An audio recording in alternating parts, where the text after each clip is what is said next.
Wooks and Warlocks contains sex, drugs, and rock and roll, and as such is intended for adults. Listener discretion is advised. Content warning in the description.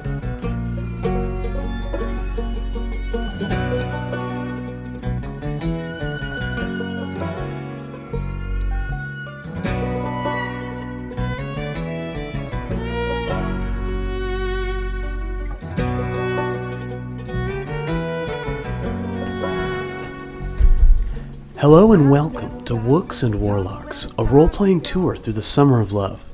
In this podcast, we will be playing out a story of adventure and magic using dice and skills to determine the outcomes of our actions. My name is Trey Miller, and I will play the role of Game Master for this journey. I am joined by 6 of the finest folks to roll the dice. Please introduce yourselves and your characters. My name's Tony Ryan. I'll be playing Xantor, the Bugfolk Ranger. My name is Joshua Fox, and I'll be playing Brody Malone, man. My name is Vanessa Suchuk, and I'll be playing Remy Riz, the Ratfolk Rogue. My name is John Lombardi. I'll be playing Elijah Woodstone, the Elkfolk Farm Wizard. My name is Jessie Bennett. I'll be playing Granny Glenda. She's a half foxfolk, half orc rogue fighter. And I am Lawson Williams McClure, and I will be playing Norlin, the good boy. Much has transpired since the last time we've had our characters together as a full 6-person team. And we'd like to take this opportunity to check in with Xantor, Brody, Remy, Elijah, Granny Glenda, and Norlin, the good boy, to see how they're feeling about their adventures so far, and what their perspectives are on the events that have transpired recently in their lives. We'll begin with Xantor. How are you, Xantor? Narrator, I'm doing great. I'm doing really good. Living the dream, escaped the woods, escaped everybody, my parents, my nagging. Well, let me tell you something. You want to know something? Oh, are you looking at me? Yes, I would like to know something. Well, I'm still a little unsure. I think I met my parents. They might not have been my parents. It was freaky. These guys were the same guys that invaded. Do you know? Have you seen? Are you all see? Is this even in my head? Like, Xantor's sitting there at a part on the side of the road, and he's just thinking. All this is kind of in his head. He hears this voice, and he's like, this is how he communes with what he thinks is his God, but he doesn't fucking know. Maybe there's a diary involved. He's really mixed up, and he whips out his diary. He pulls out his Zanny pack, which he's renamed his backpack that was on his back, and he flips it around because it's got a new little flip around thing, and he's like, oh, my Zanny pack. Oh, he's searching through that thing. He whips out his little diary, and he's like, oh, dear diary, Dan. I might name you Dan. That's a great name. Diary and writes Dan at the top of the page, and the date, he doesn't really know what date it is, but he's nighttime. And he's like, Drake. He hollers for Drake. He looks around. He doesn't see Drake currently. He's a little worried, and he's writes worried. Looking for my kinfolk, looking for my babies, kind of alone, but doing it for ... He's like, for who? And he shuts the fucking book, and he looks up at the sky, and he just goes off into this daze. Does the voice come back into his head at all? The voice never left.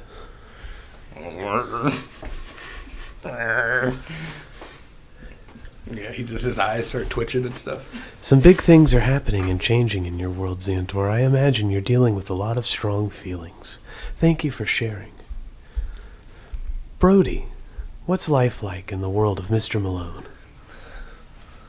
Well, the past couple of months, man, have been really trippy, and it just keeps getting crazier and crazier, and I'm just along for the crazy ride. I love it. Traveling through... This astrolabe thing has been leading us through these underground tunnels that are alive, man. They're breathing, bro, and I can't believe it. It's just... It's what I knew all along. I always knew that the Earth was alive and that I was in touch with my nature side, but now I can see it for real, man. It's crazy. What a thing it is to witness the living, breathing core of the earth. Well, but where are you guys now? What's going on? It seems we finally found Norland's master. It's kind of crazy. This guy named Billy Bison. I'm not sure that I trust him yet, but I'm going with it for right now, man. Like I said, just riding this crazy wave. Heard that. Well, let's hope that wave is as tubular as your totally cool attitude. Remy, you've been leading the crew through some twists and turns inside the heart of Lund. How are you feeling about your adventure so far? It's pretty tiring, and just to piggy off of Brody, it is like it's very enchanted and alive down here. The walls are breathing, and we did encounter some stone golems. Do you remember that, Brody? You were like, "You can't pass. You don't pass. Won't pass." And we cut the bridge, and that's how we lost him. That sounds like quite the challenge. It's impressive that you guys have been able to maintain your spirits. It looks like you guys have made it to the surface, though. This Billy Bison fellow, is that Billy Bison's bus that you guys are on? What? I sure hope it doesn't smell bad in there. There's an awful lot of wookish-looking characters. We'll check in with that in just a little bit. Elijah Woodstone, the great elk folk himself. Things just changed big time for Trace Kinos, thanks to we know who. So, what's going on with you guys? How are you?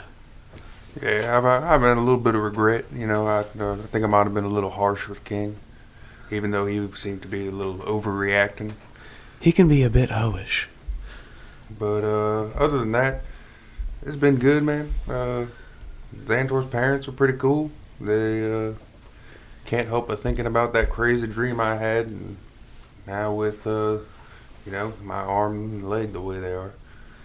It's almost as though you had some sort of prediction of the future, or did you make it come to pass because it was the future you saw? Well, I hope it wasn't the future, because even though I looked real cool, it was a lot of death, and we were pretty much overrun. Well, as long as you're alive, there's a chance for the fight to continue. Oh, absolutely. I'm staying positive. I'm keep on keeping on. And Xantor, he does what he does, but we love him. And Granny just keeps getting stronger somehow, even though, she's never Granny. I think getting to meet her grandson definitely helped.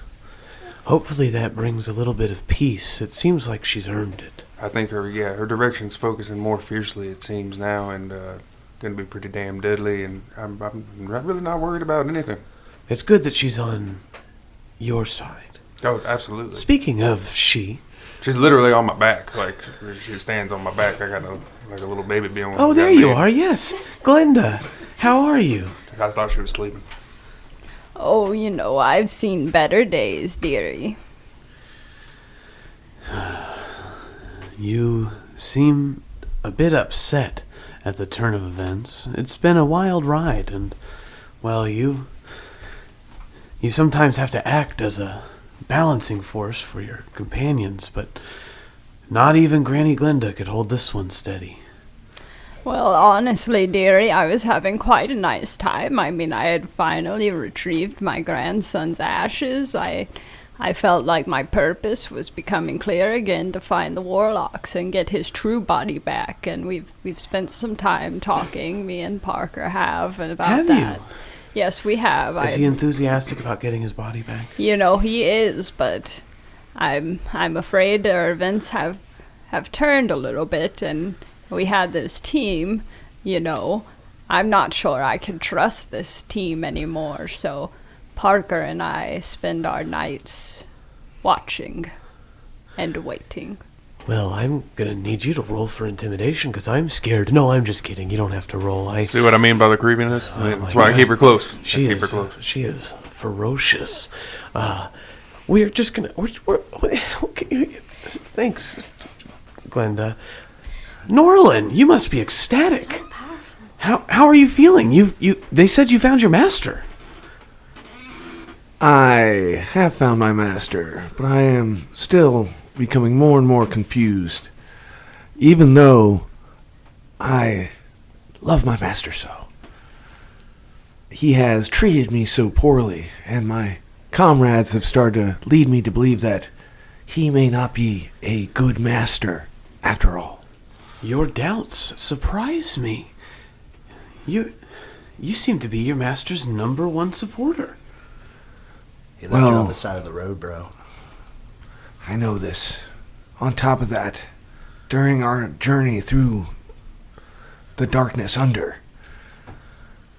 I stumbled across a skeleton. A skeleton with a dog tag. What? The skeleton was obviously one of my kin, and its dog tag had my name. I am not the first Norlin. My mind is blown. I believe everyone in earshot is having their preconceived notions shattered at this news. Truly, my world was rocked. I gathered what was left in the corpse's belongings, a chain shirt and a hammer and hatchet. I took his dog tag in memory, and now I have made an oath to seek out my master and find out You've the already found truth. him. You're with him. Yeah. Oh, Yes, you're already with him. sorry. It's okay. All right. Billy Bassett. Well, you did make that oath earlier. What are you gonna do to him? That's kind of what you were doing. I the whole time, was have trying- made an oath now to find out the truth from my master. You know what they say? Keep your friends close, but your family closer. I did not realize they said that. Nobody says that. It applies exclusively to your situation. Yes. But I will take this newfound conviction, and if need be, I will beat the truth out of my master. Let us see if it comes to that. We will return next time as the companions reunite and begin their journey into the gathering on the next episode of Wooks and Warlocks.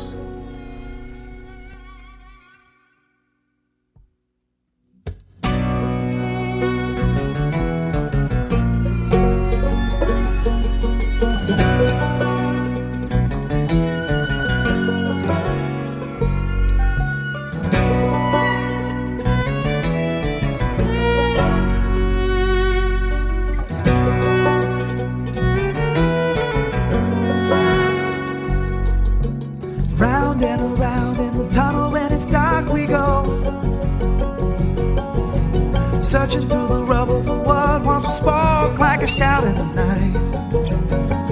And the sight of the past, it can fill us with fear all night, though we know the wheel comes back after time.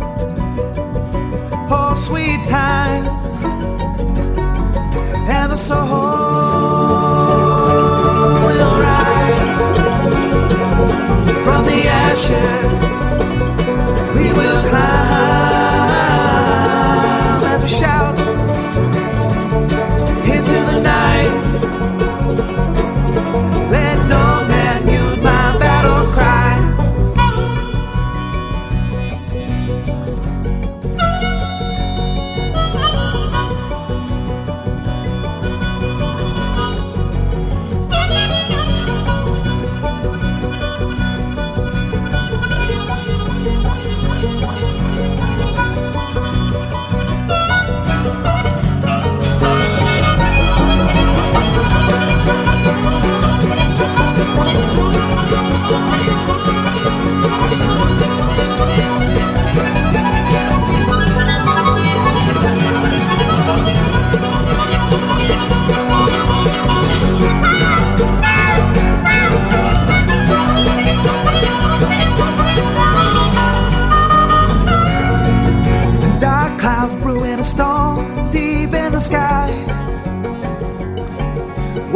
broken in anger, vibrant like a neon sign in the mind's eye, multiplied by time and time again. It's those we love that we lose when we struggle with what's inside, just hoping for hope, something to work